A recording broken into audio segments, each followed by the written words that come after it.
Good morning, YouTube. JT Serenity Farms prepping here, and we have an update on the deep state globalist push for a cashless society and how they're using the pandemic to slide this through in the interest of health and safety.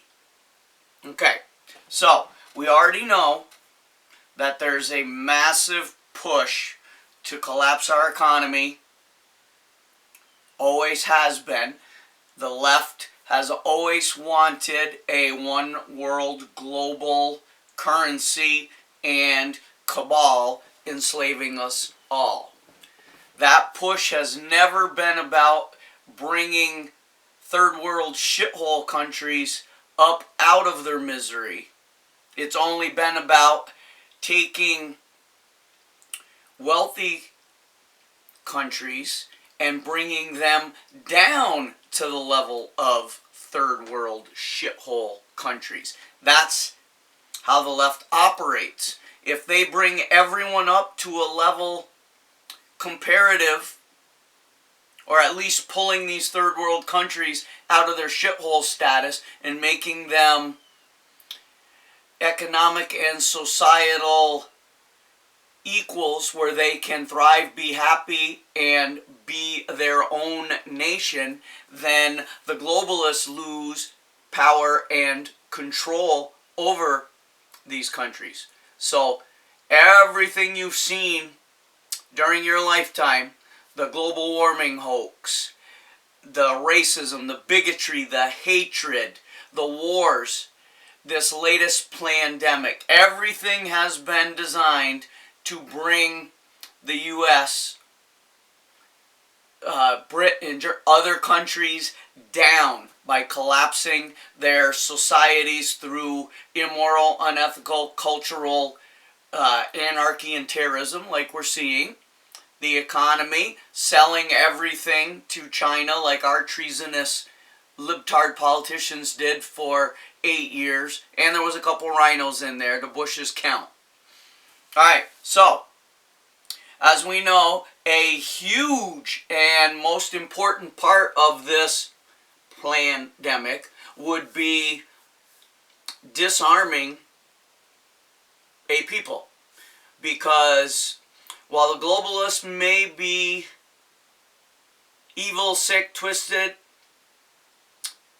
and stupid, they're not dumb. They realize if a citizenry is armed, it ain't happening. So little by little, they are disarming much smaller countries, and now those countries are realizing the mistakes that they made. Okay, New Zealand is disarmed willingly, supposedly, just a few years ago. Now they're suffering greatly under tyrannical despots. Okay, Australia, as we know, already disarmed and have had many dictatorial edicts put on them. Well, I believe New Zealand and Australia are beta tests, trial balloons for the rest of the country. Trial balloons in that they want to see what kind of resistance will be in those countries as they implement their globalist policies. They need to collapse them all, but they're picking ones who won't fight back first. Okay, so on the 16th, Australia's big four banks removed thousands of ATMs and shut down hundreds of branches as the COVID crisis pushes nation closer to a cashless society. Okay, I'm going to read a little bit for you. Topics. At least 2,150 ATM terminals removed across Australia in the recent June quarter. Australia's big four banks shut up a combined 175 branches in the last 12 months. That's over 12 branches a month. Sparked by COVID, as Australia moves closer to becoming a cashless society. Now let's remember, they're already disarmed.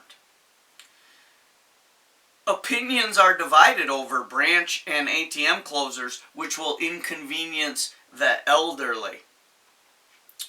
Well, we already know that most of these dictatorial nations don't care about the elderly and consider them useless eaters and a drain on the system. I mean, we have your 5 Libtard governors here in Democrat states that murdered thousands and thousands, over 10,000 in New York alone, elderly folks. Why? Yeah. All right. So, the number of ATMs across Australia is at its lowest level in 12 years. These closures have left 2.5 million elderly Australians who don't do online banking. One, they can't afford laptops or internet. Two, it's just way too confusing for them and mistakes could be made. They're worried about getting hacked. And they also probably don't have ways to get to normal branches now. So they're really screwed. So, the Reserve Bank of Australia's head of payments, Tony Richards, said most of the ATM closures were in metropolitan areas such as shopping centers. Overall, the bank expects the long-term downward trend in the use of cash to continue.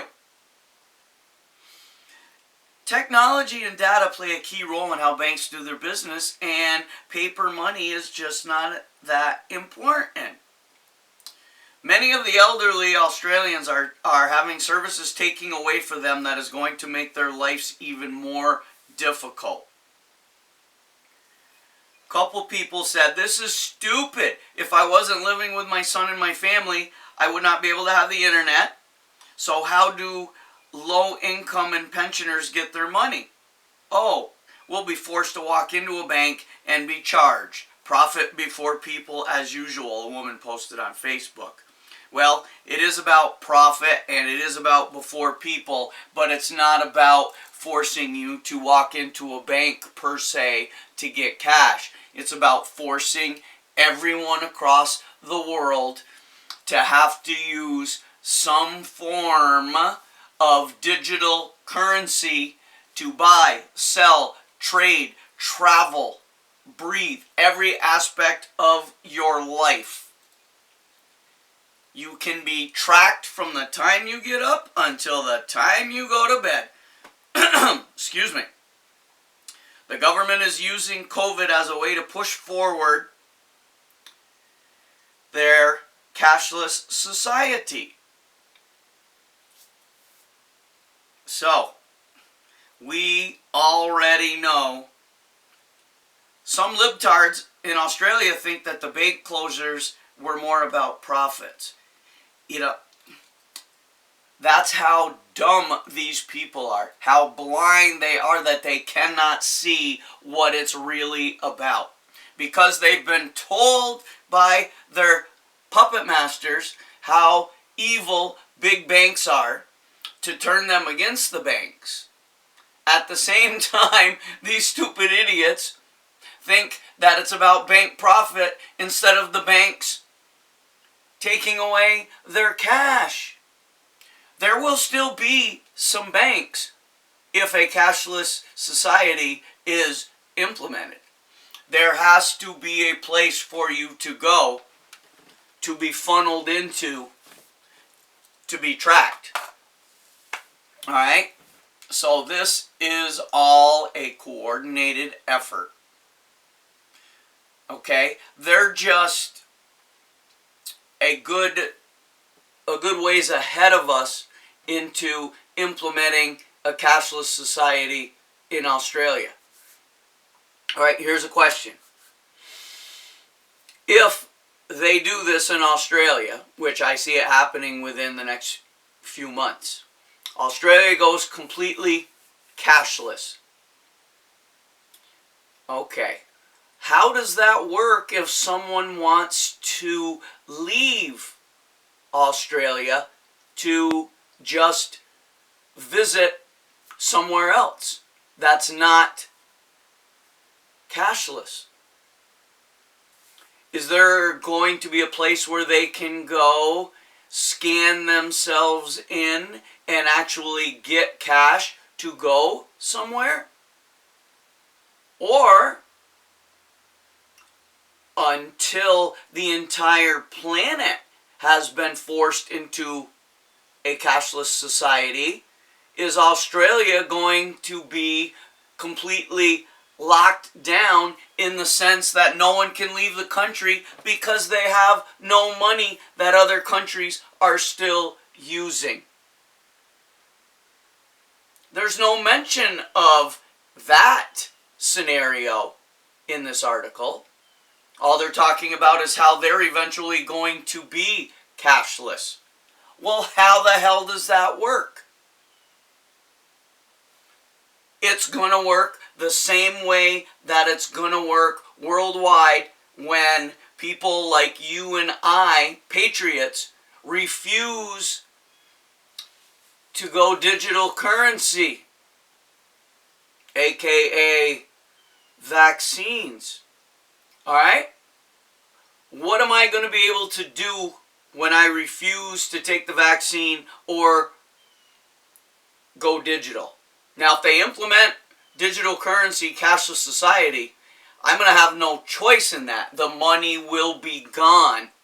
Stores will not accept the money that I got hiding under my mattress because it will be worthless.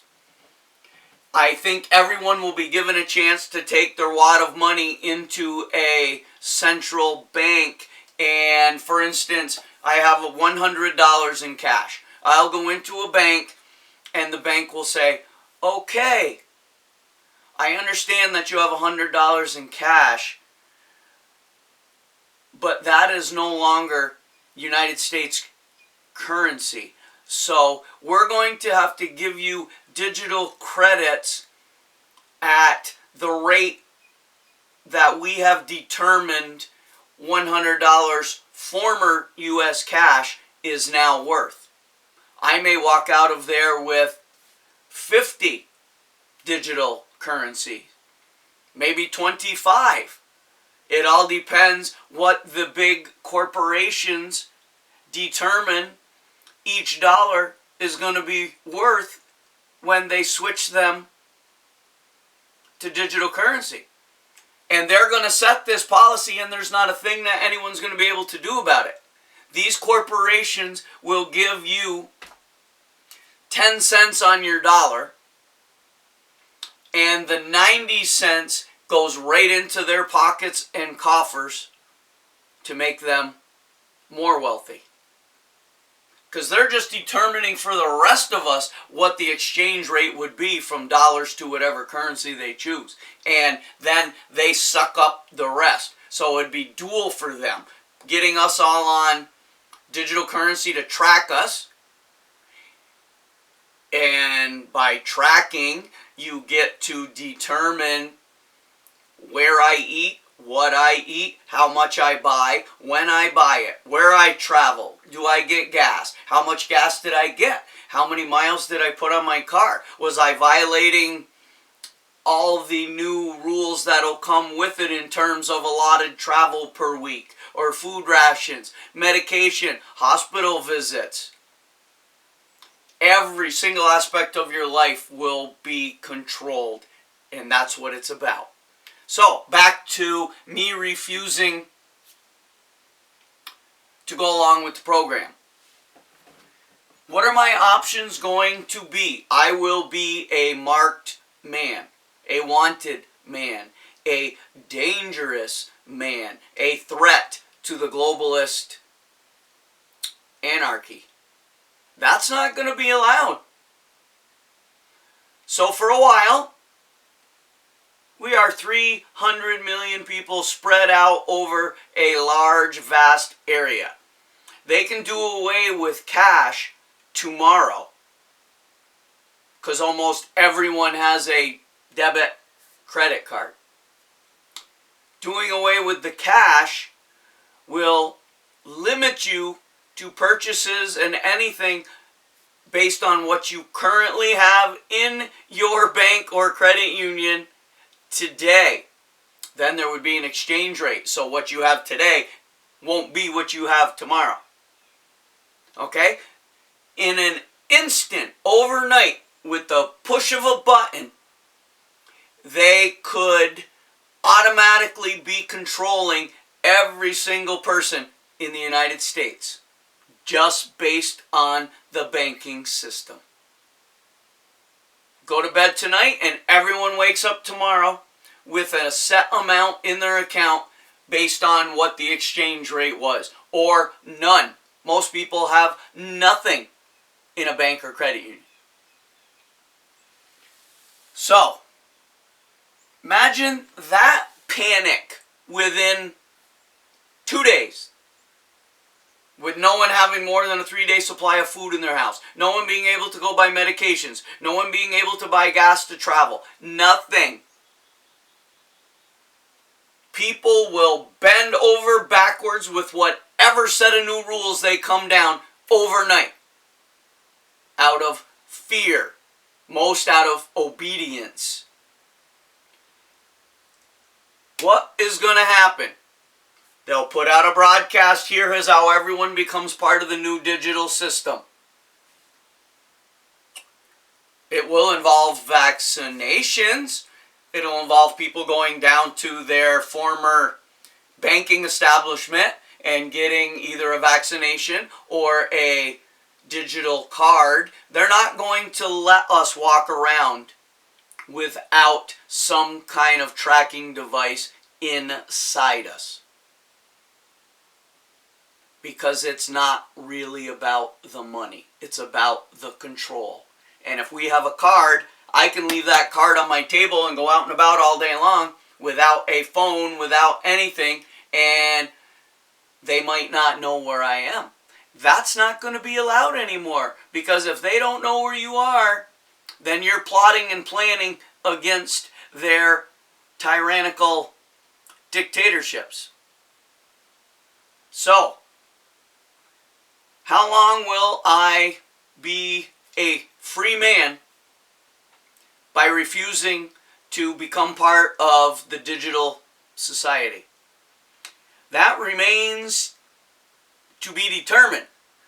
There is going to be complete and utter terror, panic, hysteria among the millions of sheeple who have ignored our warnings for years about getting prepared for a situation just like this.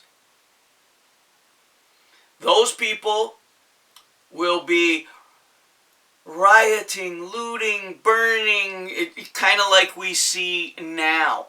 But then very quickly and pre-planned, there'll be locations set up for food rationing, installation of a digital currency monetary system for you. Alright, that's going to take quite a while. Just by the sheer numbers, it's going to take a long time. I can't say for sure what it would take. 330 million people, I'm guessing half will immediately succumb to their fears, hysteria, terror, agreement with what's going on, and flock like idiots at a Walmart on Black Friday to get their digital currency system. Okay, the rest of us will be hunkering down. Say within a year, all the sheeple have been taken care of. Now we'll begin a systematic approach to find the rest of us. How will that be done? Well, if it's been a total collapse and UN troops, aka Chinese troops, are being used, they know where we all live.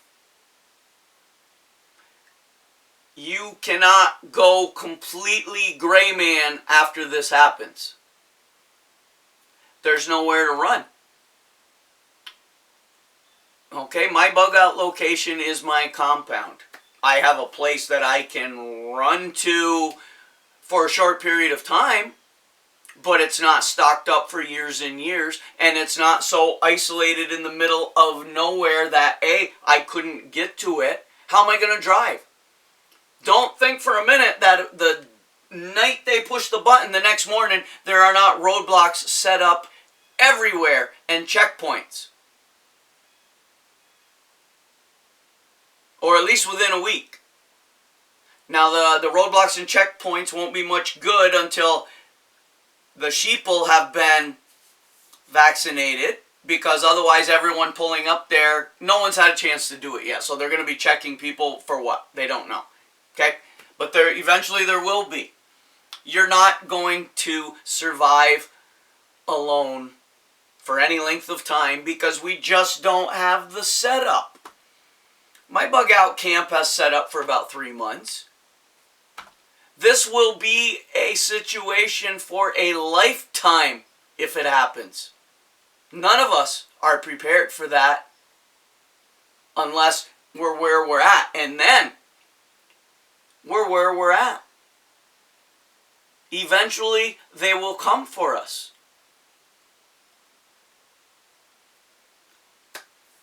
With overwhelming force, very likely, even if my group of 10, 12 is here. We're considered a threat. They may not come after us for a while, figuring sooner or later those who start starving, hungry, need medicine, whatever, will start coming in and succumbing to the tyranny. We get fortunate, say it's a year or two. You see where it's all going? It's like we've talked about. Australia, New Zealand, they're the test. They still have to be done because the whole world has to be compliant. But they're pushing it here. Coin shortage, restaurants not taking cash, debit and credit only, please. Funneling us through lines in Walmart, in the big box stores, closing the mom and pops so that we can... and remember, New Zealand outlawed barter, trading. I got another video that I'll be putting up connection to this one to see how they're going to make sure no one can survive in a cashless society. Wait till you do the New Zealand one and then put it together with what Australia is doing and you see how those two go hand in hand. Do away with cash, then outlaw gardens, farmers markets, bartering, trading, paying anyone with food or services that isn't a currency that can't be documented. It's all coming together and they're just tests for what they want to do here. Like, share, comment, subscribe. Let's get this out. It's coming. I'll leave a link to the article that I was quoting where you can read it for yourself and interpret it with what you know, not with what's being said. Whew. So for now, JT, signing off.